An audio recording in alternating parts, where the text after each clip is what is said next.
GKGS Ganesh YouTube channel में आपका स्वागत है। अगर आप यहाँ नए हैं तो कृपया चैनल को सब्सक्राइब करें। तो साहित्य की बिल्कुल शुरुआती परंपरा को समझने की कोशिश करेंगे। और इस सफर में पहला ही सवाल थोड़ा हैरान करता है कि हिंदी साहित्य का इतिहास लिखने की पहली कोशिश किसी भारतीय ने की ही नहीं। ये एक ऐसी पहेली है जो हमें सीधे उस दौर में ले जाती है। मतलब एक तरफ सिद्ध और योगी थे और दूसरी तरफ राजा और उनकी वीर गाथाएं। तो चलिए एक एक करके इन सब परतों को खोलते हैं। शुरुआत करते हैं इतिहास लेखन से। ये परंपरा शुरू कैसे हुई? देखिए, हमारे स्रोत यही बताते हैं कि इसकी शुरुआत एक फ्रेंच विद्वान ने की थी। एक फ्रेंच विद्वान ने? हाँ, उनका नाम था गार्सन द तासी और उन्होंने जो किताब लिखी उसका नाम भी मतलब काफी विदेशी है। क्या नाम था? इस्तवार दला लित्रित्यार एंदवी ए हिंदुस्तानी। इस्तवार दला, ये तो नाम से ही साफ है कि ये किताब हिंदी पाठकों के लिए तो नहीं लिखी गई थी। बिल्कुल नहीं, ये फ्रेंच भाषा में थी। पर एक फ्रेंच विद्वान को हिंदी और उर्दू के कवियों की एक लिस्ट बनाने में इतनी दिलचस्पी क्यों थी? क्या ये सिर्फ साहित्य से प्रेम था या कुछ और? देखिए, ये सिर्फ प्रेम नहीं था। हमें इसे उस समय के क्या कहते हैं औपनिवेशिक यानी कॉलोनियल नजरिए से देखना होगा। उस समय अंग्रेज और फ्रांसीसी वो भारत को समझना चाह रहे थे, उसे क्लासिफाई करना चाह रहे थे ताकि यहाँ बेहतर तरीके से शासन कर सकें। अच्छा। तो साहित्य को समझना एक तरह से उस संस्कृति की आत्मा को समझने जैसा था। तो ये सिर्फ एक अकादमिक काम नहीं था, ये एक इंटेलेक्चुअल सर्वे था। कमाल है, मतलब साहित्य के जरिए एक तरह की जासूसी।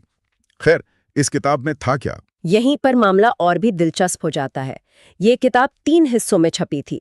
पहला 1839 में, फिर 1847 और आखिरी 1871 में। और कवि कितने थे इसमें? कुल 738 कवियों का जिक्र था, पर मजे की बात यह है कि उनमें से हिंदी के कवि सिर्फ 72 थे। सिर्फ 72?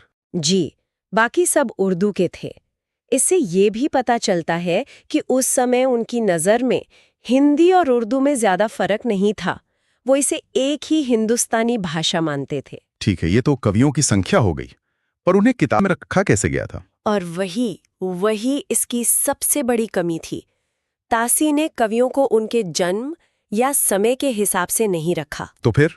उन्होंने वर्ण क्रमानुसार यानी अल्फाबेटिकल ऑर्डर में रखा था। एक मिनट, इसका मतलब तो ये हुआ कि 15वीं सदी के कबीर और 17वीं सदी के केशवदास दोनों क अक्षर की वजह से आसपास आ जाएंगे। बिल्कुल। ये तो इतिहास नहीं हुआ, ये तो टेलीफोन डायरेक्टरी हो गई। आपने एकदम सही समझा। यही इसकी सबसे बड़ी आलोचना भी है। इससे साहित्य का विकास कैसे हुआ ये समझना नामुमकिन था, लेकिन क्योंकि ये पहला प्रयास था इसलिए इसका ऐतिहासिक महत्व तो है। इसने एक दरवाजा खोला। भले ही वो दरवाजा थोड़ा टेढ़ा मेढ़ा था। तो एक फ्रांसीसी ने रास्ता तो दिखा दिया, लेकिन जाहिर है सवाल तो उठा ही होगा कि हम अपनी कहानी अपनी भाषा में क्यों नहीं लिख रहे। बिल्कुल। तासी के बाद भारतीय विद्वानों में भी एक हलचल हुई। सबसे पहले महेश दत्त शुक्ल ने 1873 में भाषा काव्य संग्रह लिखी। इसे हिंदी में लिखा गया पहला प्रयास माना जाता है। अच्छा। और फिर 1883 में शिव सिंह सेंगर की शिव सिंह सरोज आई, जो ज्यादा पॉपुलर हुई। तो क्या इन किताबों ने तासी की गलतियों को सुधारा? मतलब क्या इनमें कवियों को समय के हिसाब से रखा गया था? पूरी तरह से तो नहीं।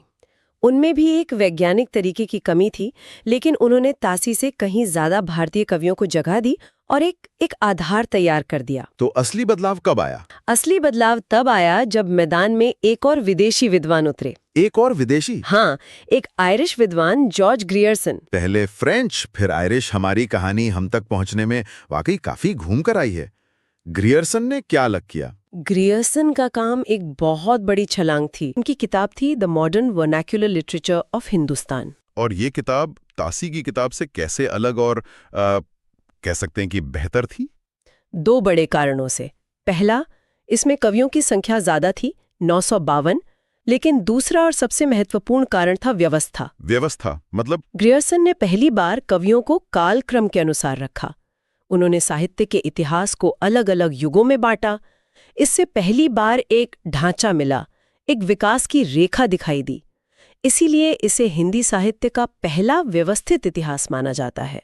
वाह, तो उन्होंने बिखरे हुए मोतियों को एक धागे में पिरोने का काम किया। बिल्कुल सही कहा आपने। यानी एक फ्रेंच विद्वान ने चीजें इकट्ठी की और एक अंग्रेज विद्वान ने उन्हें तरतीब से लगाया। इस पूरी कहानी में भारतीय विद्वानों ने कब बागडोर अपने हाथ में ली? यहीं पर हजारी प्रसाद द्विवेदी जैसे विद्वानों का आगमन होता है, जो मील का पत्थर साबित हुआ। उन्होंने 3 ग्रंथ लिखे जो आज भी आधार स्तंभ माने जाते हैं। कौन कौन से? हिंदी साहित्य की भूमिका, हिंदी साहित्य उद्भव और विकास और हिंदी साहित्य का आदिकाल। द्विवेदी जी ने सिर्फ तथ्य नहीं दिए, उन्होंने एक भारतीय दृष्टिकोण से साहित्य की आत्मा को समझने की कोशिश की। उन्होंने बताया कि साहित्य अपनी संस्कृति और परंपरा से कैसे जुड़ता है। तो एक बार जब द्विवेदी जैसे विद्वानों ने इतिहास की रूपरेखा तैयार कर दी, तो हमें इसके पहले दौर यानी आदिकाल में झांकने का मौका मिला। और वहां हमें कोई एक तरह का साहित्य नहीं मिलता, बल्कि बिल्कुल अलग अलग दुनियाएं मिलती हैं। इनमें से एक दुनिया थी सिद्धों की, रहस्यमयी और विद्रोही। ये कौन थे? देखिए, सिद्ध साहित्य का सीधा संबंध बौद्ध धर्म की वज्रयान शाखा से है। वज्रयान यानी बौद्ध धर्म की एक तांत्रिक शाखा, जिसमें मंत्र, रहस्यमयी साधना और योग पर बहुत जोर था। तो सिद्धों की जो कविता थी वो इसी साधना का एक अंग थी, कोई मनोरंजन के लिए लिखी गई चीज नहीं थी। अच्छा। इनकी संख्या 84 मानी गई है और ये ज्यादातर भारत के पूर्वी हिस्से जैसे बंगाल, बिहार, असम, इन इलाकों में सक्रिय थे। और इनकी पहचान का भी कोई खास तरीका था क्या? हाँ, इनकी एक मजेदार पहचान थी। ये अपने नाम के पीछे सम्मान दिखाने के लिए पा शब्द लगाते थे, जैसे सरहपा, शबरपा, लुईपा। इनमें सबसे बड़ा नाम सरहपा का आता है, जिन्हें हिंदी का पहला कवि भी कहा जाता है। आखिर उनकी लिखाई में ऐसा क्या खास था कि उन्हें ये दर्जा दिया गया? सरहपा को ये दर्जा राहुल संकृत्यायन जैसे बड़े विद्वानों ने दिया। उनकी लिखाई में उस समय की बोलचाल की भाषा की झलक मिलती है, जिसे हम आज की हिंदी का शुरुआती रूप कह सकते हैं। उनकी रचनाएं जैसे दोहा कोश, वो किसी राजा की बड़ाई के लिए नहीं थी। तो फिर किस लिए थी? वो समाज के पाखंड, कर्मकांड और जाति पाति पर सीधा हमला करती थीं। उनकी कविता में एक विद्रोह का स्वर था। इसीलिए माना जाता है कि सिद्ध साहित्य की शुरुआत उन्हीं से हुई। अच्छा, तो सरहपा के अलावा इस परंपरा में और कौन से बड़े नाम हुए? इस परंपरा में एक गुरु शिष्य क्रम दिखता है। सरहपा के शिष्य थे शबरपा, जिनकी रचना चर्यापद बहुत प्रसिद्ध है। और उनके बाद? फिर शबरपा के शिष्य हुए लुईपा, जिनके बारे में कहा जाता है कि वे 84 सिद्धों में सबसे ऊंचा स्थान रखते थे। इनके अलावा डोम्बीपा, कुक्कुरीपा जैसे और भी कई सिद्ध कवि हुए।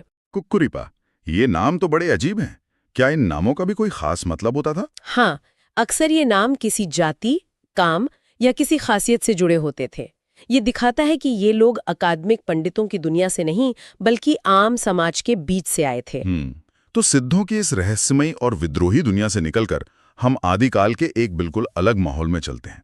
एक ऐसी दुनिया जहां साधना नहीं, तलवारें चलती थीं, जहां विद्रोह नहीं, राजाओं का गुणगान होता था, यानी रासो साहित्य का युग। बिल्कुल सही पकड़ा आपने। रासो साहित्य का सीधा साधा मकसद था अपने राजा की बड़ाई करना। ये कवि चारण या भाट होते थे और इनका काम था अपने राजा को एक हीरो की तरह दिखाना, चाहे वो जंग के मैदान में हो या प्रेम के मामले में। बिल्कुल। इसीलिए इन कविताओं में आपको 2 रस यानी 2 तरह के भाव सबसे ज्यादा मिलेंगे।